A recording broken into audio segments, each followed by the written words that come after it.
दोस्तों, Egyptian middle kingdom के ख़ात्मे के बाद इजिप्ट का सेकंड इंटरमीडिएट पीरियड शुरू होता है। सेकंड इंटरमीडिएट के इस पीरियड के ऊपर जितनी भी हम एपिसोड्स करेंगे उसमें हम इजिप्ट की या इस पीरियड की इकोनॉमिक, पॉलिटिकल डिक्लाइन और इसके इम्पोर्टेंट जो रूलर्स थे उनको डिस्कस करेंगे।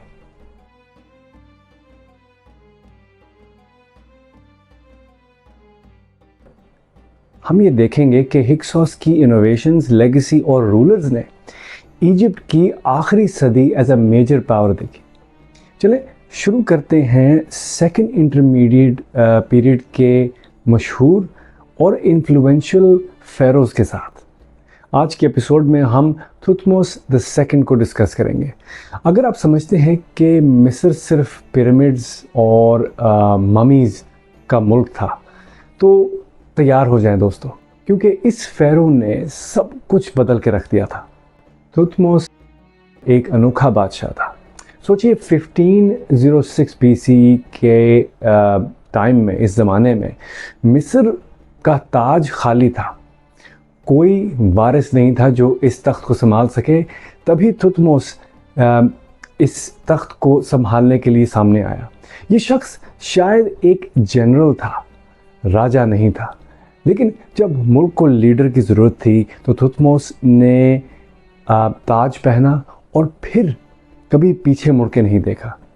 थुथमोस अब फ़ेरो बन चुका था, तो इसने फ़ेरो बनते साथ ही जो पहला काम किया वो नूबिया की तरफ रुख किया, जहाँ पर बगावत बहुत बढ़ रही थी।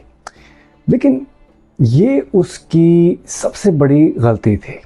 थुथमोस ने खुद फ़ौज की क़यादत की, नूबिया के बादशाह को जंग में हराया और उसकी लाश अपने जहाज़ के आगे लटका दी।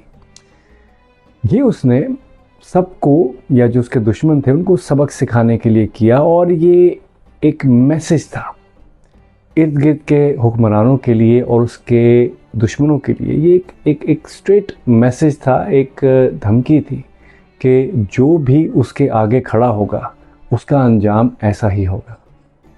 लेकिन दोस्तों, यहाँ बात ख़त्म नहीं होती। थुथमोस मज़ीद साउथ गया और नाइल के 4th कैटरैक्ट तक पहुँच गया। उसने पहले कैटरैक्ट पर एक नया नहर खुदवाया ताकि इसकी जो फ़ौज है उसके लिए आसानी हो सके। जहाँ पानी होगा वहाँ पर फ़ौज ज़्यादा देर स्टे कर सकती है, और ऑफ कोर्स इसको तिजारत में भी आसानी होती है। यानी इसने लॉजिस्टिक्स को माइंड में रखा और अपनी जो फ़ौज और अपनी सल्तनत को ऐसे बढ़ाया। अब चलते हैं नॉर्थ की तरफ। थुथमोस ने अपनी फ़ौज को लवांत की गहराइयों तक पहुंचाया, हत्ता के यूफ्रेटिस दरिया के किनारे चाशमश तक अपनी फ़ौज को पहुंचा दिया। वहाँ से उसने दावा किया ये अब मिस्र की सरहद है। बेसिकली उसने अपनी जो इजिप्शियन एम्पायर थी, अपनी एम्पायर थी, इतनी फैला दी थी कि वहाँ पहुँच के उसने इस न्यू टेरिटरी को इजिप्ट का पार्ट बना दिया। इसकी वजह से मिस्र जो था इस इलाके का या इस पूरे एरिया में एक सुपर पावर बन गया, और इसके लिए तिजारत और रूल करने के नए रास्ते खुल गए, डिप्लोमेसी के लिए भी। नूबिया में जो इसकी जीत थी वो सिर्फ जंग तक महदूद नहीं थी। थुथमोस ने नूबिया को अगले 500 साल तक के लिए मिस्र का हिस्सा बना दिया था। उसने वहाँ मिस्र की जो रिवायतें थीं और इनकी जो मजहबी रसूमात थीं और जो इनके गॉड्स थे उनको नूबिया के कल्चर में शामिल कर दिया था।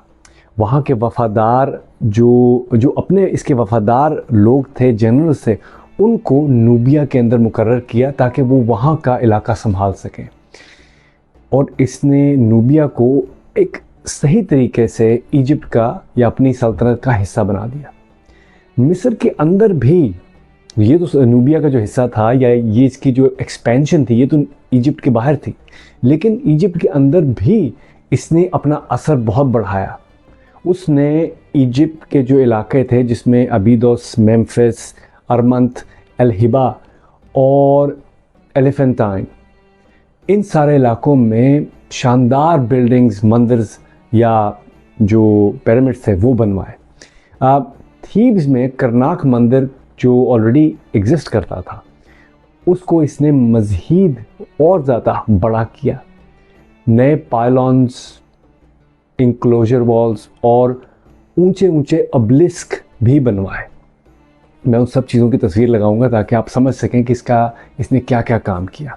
दोस्तों, एक इंटरेस्टिंग फैक्ट है थुथमोस द फर्स्ट के बारे में कि ये वो पहला फ़ेरो था जो वैली ऑफ द किंग्स में दफन हुआ। उसके आर्किटेक्ट अनीनी ने उसके लिए एक राजदार कब्र बनाई, असल लेजेंड के लिए असल मकबरा। थुथमोस ने सिर्फ जंगों या अपनी जो इसने इमारतें तैयार करवाई या बनवाई उसमें नाम ही नहीं कमाया। He was not just known for that. उसने मिस्र को वो बुनियाद दी जिस पर जो आने वाला न्यू किंगडम था उसकी जो गोल्डन एज थी वो खड़ी थी। उसकी वजह से अगले जो फ़ेरो आए उनको रिसोर्सेज, स्टेबिलिटी और हिम्मत मिली कि वो मिस्र को दुनिया का सबसे ताकतवर मुल्क या रीजन बना सके। दोस्तों, थुथमोस की बेटी हातशेप्सुत उसने उसके बाद मिस्र की सबसे मशहूर और बहादुर फीमेल फ़ेरो थी। उसका बेटा थुथमोस द सेकंड भी उसका वारिस बना। थुथमोस द फर्स्ट, दोस्तों, ये वो जनरल था जो राजा बना, जो एक लेजेंड बन गया था और वो फ़ेरो था जिसने काफ़ी तामीराती काम कराए, अपनी एम्पायर को काफ़ी बढ़ाया। और देखा जाए तो अगर ये फ़ेरो ना होता तो शायद मिस्र का गोल्डन एज कभी ना आता। दोस्तों, अगर आपको ये कहानी या हमारी ये सीरीज़ पसंद आ रही है तो हमें लाइक, शेयर, सब्सक्राइब ज़रूर करें। Your support means a lot. So far आप लोगों ने हमें बहुत प्यार, बहुत लव शो किया है and we really appreciate your support. I hope I will see you in the next episode जब हम थुथमोस के अलावा दूसरे जो इंटरेस्टिंग फ़ेरोज़ हैं उनको डिस्कस करेंगे। Until then, thank you.